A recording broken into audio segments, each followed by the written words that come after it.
Hello friends, mbahaye ikaze mu cyanja cy'umunsi. Nzi neza ko mumeze neza ahantu hose muherereye kandi nanjye ndabikunda cyane. Ikintu rero nane nakubwira kindi ku biganiro byacu wabonye nakubwira ukanda share mu gihe ubona ko hari umuntu bifasha ujye ukanda share kugira ngo ubashe kuba wagezaho iyi video ku zindi nshuti zawe. Muri kunangiza rero mpenzi risi rero ku bintu tugiye kuganira bindi cyane kiza cyane kivuga amoko ane y'abagabo babaho. Amoko ane y'abagabo baba ku isi n'imitwarire yabo. Cyane cyane mbwira ngo niba uko utarashaka umugabo mbarukurikirana iyi video kuva itangiye kugera kirangiye. Kugira ngo ujye gushaka uzagira amahitamo meza, uzagire choice ariko uzi neza ngo uyu mugabo ngiye gushaka yitwara gutya. Ubu bwoko rero bw'abagabo ahanini turabusobanura tugendeye cyane cyane ku kuntu bagenda bitwara ku gitsina gore. Kuntu bagenda bitwara ku gitsina gore nibyo ngibyo tubigendereho akenshi cyane. Ngiye kubwira rero ubwoko bune bw'abagabo baba ku isi kugira ngo umenye ngo ese umugabo wanjye twashakanye ari muhe bwoko, boyfriend wanjye ari muhe bwoko, cyangwa se umuntu nkunda ari muhe bwoko. Byose birashoboka ariko nakubwira ngo biba byiza cyane iyo wihitiyemo ukavuga ati uyu muntu kugira ngo ubuzima bwawe butangirika cyese ntazagwa mu mutego mureba mujyawe ni video rero nakubwira ngo uri umukobwa cyangwa se uri umumama ugomba kuyikurikirana kugira ngo wige byinshi cyane byo bitandukanye. Ndatinze rero ubwoko bwa mbere ni a boy. A boy ubu ngubu nabwo ni ubwoko bw'umugabo bakunda kwita a boy. A boy ni umugabo uzakomeza kwitwara nk'umwana kugeza ashaje. Ni umugabo uzakomeza kwitwara nk'ukibyiruka kugeza ashaje, nk'umuntu ukibyiruka. Kwa kundi ababyiruka baba bameze umuntu haraye imyenda igezweho, umuntu haraye inkweto zigezweho, umuntu haraye kunywa inzoga igezweho, umuntu haraye kugira telefone igezweho. A boy azakomeza kwitwara nk'umuntu ukibyiruka kugeza ashaje. Ntibita ku by'abagore babo bakeneye, ntago wita ku cy'umugore we akeneye. Umugore akeneye iki ngiki yumva ko I don't care, ibyo biramureba, naramushatse nyine byararangiye. Akumva ko kuba yashatse umugore ari ikintu gihagije nyine ntazi n'inshingano agifite nk'umugabo mu rugo. Kandi uko twagiye tubibona mwabagabo mwe mu gihe ushatse umugore ugomba no gukomeza nyine kumukuyakuya, umufata neza, umwitaho, amakeya hafi aho ngaho kugira ngo ubwanya bwiyongere. Ni benshi mwagiye mubona ingero z'abantu benshi aturanye banyu inshuti zanyu zagiye gukora ama divorce. Ese wakiza ko biterwa n'iki? Rero menya ngo ugomba kumenya uko witwara kandi wita ku mugabo, ku mugore wawe. A boy rero ntago wita ku by'umugore akeneye. Ikindi ntacyo biziye mu mibanire n'abagore cyangwa se imiryango yabo. Nta kinabazi mu ko yabana n'umuryango cyangwa se n'umugore wiwe. Nanone ikindi usanga umugore we niwe urebwa no gutekereza cyangwa se no gufata imyanzuro ikomeye cyane n'ibitekerezo nyine bikaze by'umuryango byubaka umuryango. Umugore we niwe bifata. Umugore niwe ufata ibitekerezo byakita ku muryango, iterambere ry'umuryango. Ni umugore usanga ubyitaho ariko ugasanga mu by'ukuri umugabo ntacyo biba bimurebaho, nyine ni a boy. Ikindi ashishikajwe n'ibigezweho gusa, inkweto zigezweho, imyenda igezweho, telefone igezweho, amaklub agezweho, utubyiniro tugezweho. Nibyo ngibyo usanga bimushishikaje. We ntabwo ameze nk'umuntu washatse. Ibyo mu rugo ntabwo bamureba habe na gato, ntabwo barebwa n'ibyo mu rugo habe na gatoya cyane. Akunda kwirebera filime, imikino, usanga aribyo bintu akurikirana cyane. Filime zigezweho wazimubaza, imikino iri bube wayimubaza, ariko ntiwamubaza ngo ibyo mu rugo mbese bimeze biti. Ikindi nakubwira aba bagabo abasore ntago atinya kuganiriza umusore cyangwa se abasore bari kubyiruka uburyo ki abanyemo n'umugore wiwe. Usanga ari umuntu ushaka kuvuga ati njye umugore wanjye mu buriri ntago ndyohereza, kandi ari kubibwira abasore b'ingimbi, abasore bakibyiruka. A boy niyo mico yiwe ibimuranga. Ikindi ntiyita kuri ejo hazaza. Yumva ko nyine uyu munsi niba nabayeho neza ejo n'ejo nyine ibyejo bibarabejo wasanga ntazanahageze. Ni umuntu nyine utita kuri ejo hazaza ndetse naho umuryango we ntahiteho, nta kintu kimwe yitaho. Imyumvire yiwe ntago ari umuntu nyine ushobora kuvuga ati ngo uramutwaye ngo atekereze gutyo. Ahubwo imyumvire yiwe yumva ko nta kintu mutwaye, akumva ko nyine ari umuntu umeze gutyo. Nyine imyumvire yanjye nta kibazo, uko numva ibintu niba utabyumva gutya ntago tujyana. Niko nguko a boy aba ameze. Ikindi ni umwana akunda imikino y'abana, ameze nk'umwana nyine akunda n'imikino y'abana. Bitavuze ko abagabo bose bakunda imikino y'abana cyangwa se bakunda gukina n'abana ariko baba bameze, ahubwo uyu nguyu usanga ari umwana nyine akunda imikino y'abana gusa ariyo yikorera. Umugore we aba ameze nka nyina, umugore we ameze nka nyina, afata inshingano z'urugo, akita ku mugabo, akita no ku bana, byose akabikora, amenyera nyine buri kimwe, aba ameze nka nyina wiwe. Batinya umutungo w'abagore cyane, kuko bayumva ko atinya umugore ufite umutungo cyane, ko bayumva ko azamuyobora, akamuyoborera iki gitugu cyangwa se ntamuhe ibyo akeneye byose. Ikindi aba yumva atagirwa inama, n'umutagirwa inama nyine aba yumva ibyiwe nyine nibyo bya nyabyo, niwo mwanzuro mwiza yafashe, nta muntu umwe ushobora kubimukuraho. Uburyo bwa kabiri ni a prayer. Abangaba ni abantu, a prayer ni umugabo byanze bikunze azananiza kubabaje. Hari igihe ubona n'umuntu pe bikarangira kubabaje, mube mwarashakanye, mube mukiri gukundana, a prayer birangira akubabaje. A prayer ni umuntu wambara neza kandi ugira isuku nyinshi cyane, usanga ari umuntu uri smart kuva hasi kugera hejuru, kuva ku mitwe kugeza ku rukweto, ugasanga ni umuntu uri smart wambara neza cyane. Ikindi agira amagambo areshya abagore, cyangwa se agira amagambo aryohera abagore cyane, aryohera amatwi y'abagore. A prayer ntiyatunga umugore umwe, niyo aba afite undi mugore ariko ntabwo ashobora kwihangana ngo atunge umugore umwe.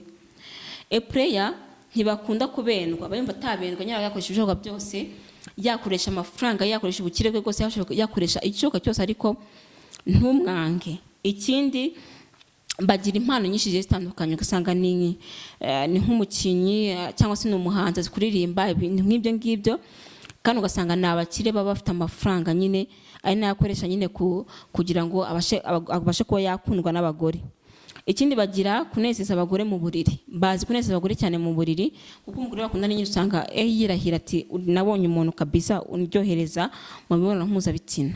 Ikindi mukibonana akwiyemeraho cyane, kandi akakwitaho cyane mu buryo bwose bushoboka, ku buryo wemera ko icyo ashaka nyine akakigeraho, kandi birumvikana ko ni imibonano mpuzabitsina bashaka gusa. Akwitaho cyane, akumva nyine uri wa muntu agomba kwitaho, akaguha amafaranga, gusohokana aho ushaka, kurya icyo ushaka cyose, akajya gushopinga ibintu byinshi cyane, agusohokana ahantu hose ushaka, kugira ngo arinde agera aho nyine ashaka. Nyuma y'igihe kirekire akwanga urunuka, ukibaza ese hari kosa wamukoreye, utangira kwishinja amakosa kubera ko wabonaga urukundo afite rutashira, utangira kwishinja amakosa, ukumva ko nyine ari wowe ufite ikosa. Ikindi bazi imitekerereze y'abagore cyane, baba bazi imitekerereze y'abagore cyane, niyo mpamvu usanga agusha ku ntego cyangwa se agusha ku byifuzo bya buri mugore aba yifuza.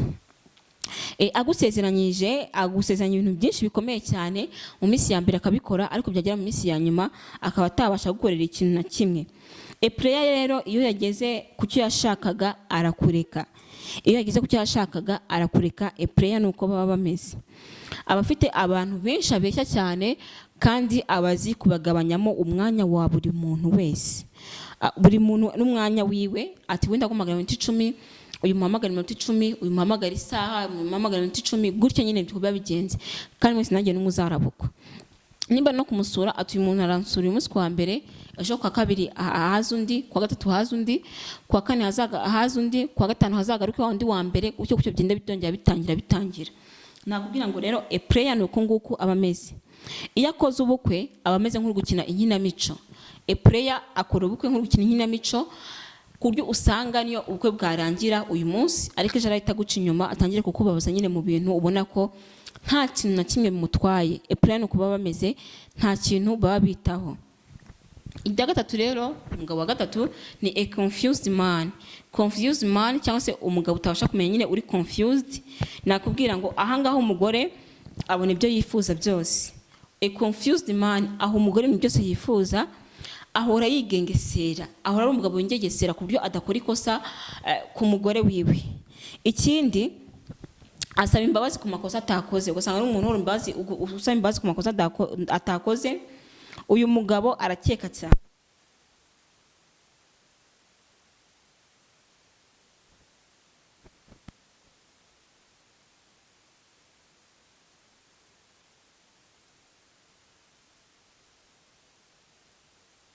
niba bari kumwe ari nyine ashobora umuntu ushobora kuba yamuta igihe icyo aricyo cyose akumva nyine agomba kumugegesera akamufata neza kugira ngo byose bishobore kugenda neza. Confused man rero ni umuntu ugoranye kuba wabana nawe kuko pe nta nubwo aguca inyuma.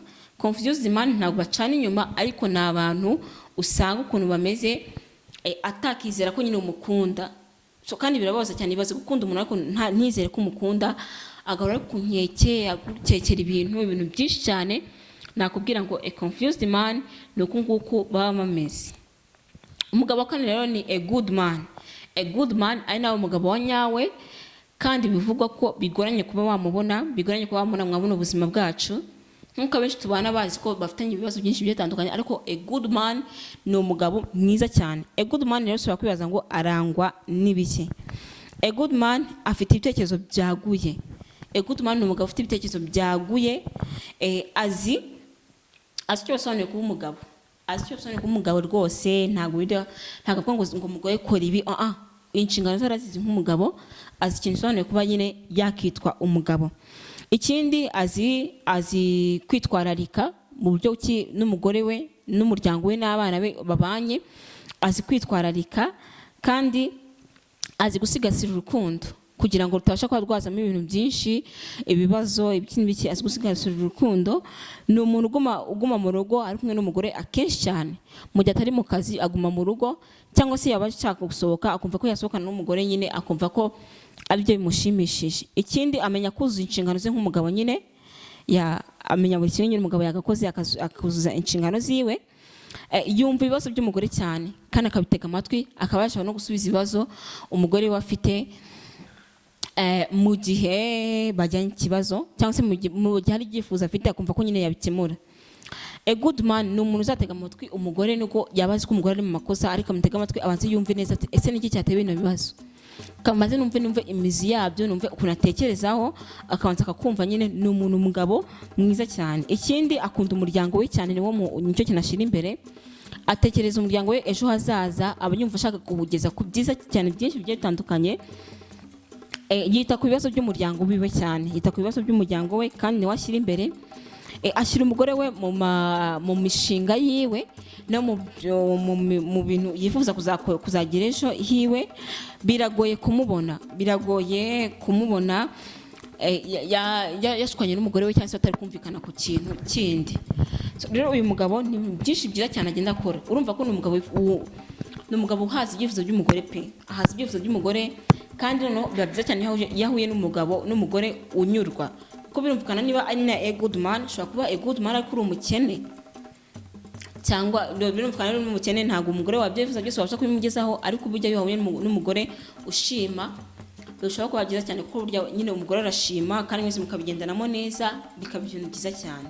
A good man rero ubushakashatsi buvuga ko ni umuntu utapfa kuboneka kugira ngo mube mwashakana urugo. Ni umuntu udapfa kuboneka kugira ngo mube mwasha nyine kuba mwagirana ho byinshi nyine, kuko ni bake cyane ku isi ariko baracyariho. Mu bintu bimaze kubwira mw'abagabo b'ubwoko bune bubaho ku isi, ese umugabo wawe ari mu bwoko? Ese umukunzi wawe ari mu bwoko? Ese inshuti yawe iri mu bwoko? Ese umugabo wawe mwashakanye mumaranye igihe ari mu bwoko, kugira ngo ubashe kuba nyine wareba ubwoko nyine arimo. Nkubwira ngo n'umugabo wawe ari tuvuga urugero navuga ngo nka a player cyangwa se a boy, ntabwo wamwanga, birumvikana ntabwo wamwanga, ariko ubasha kujya kuba nyine wamuhindura, nubwo bigoranye cyane kugira ngo umuntu karemano y'imico yiwe ubashe kuba yihindura, biragoranye cyane. Banza wiga umuntu rero mbere yuko mushakana. Ndabwira rero mwe mu gifite amahirwe ngo mutarashaka, banza umenye buno bwoko butandukanye, buno bune maze kukubwira. Ubanza umenye ngo ese buno bwoko uramutse ugiye gushaka neza umuntu dukundana ari mu bwoko, kugira nawe usaba urukundo utazigera wicuza. A player nakubwiye umuranga, a boy nakubwiye umuranga, a confused man nakubwiye umuranga, ndetse na a good man nakubwiye umuranga. Menya rero biroroshye cyane kuba niba nakubwiye umuranga, biroroshye cyane kuba wamenya ngo uyu mukunzi wanjye ari mu bwoko, kugira ngo ubashe kuba nyine wakifatira umwanzuro wawe mwiza cyane.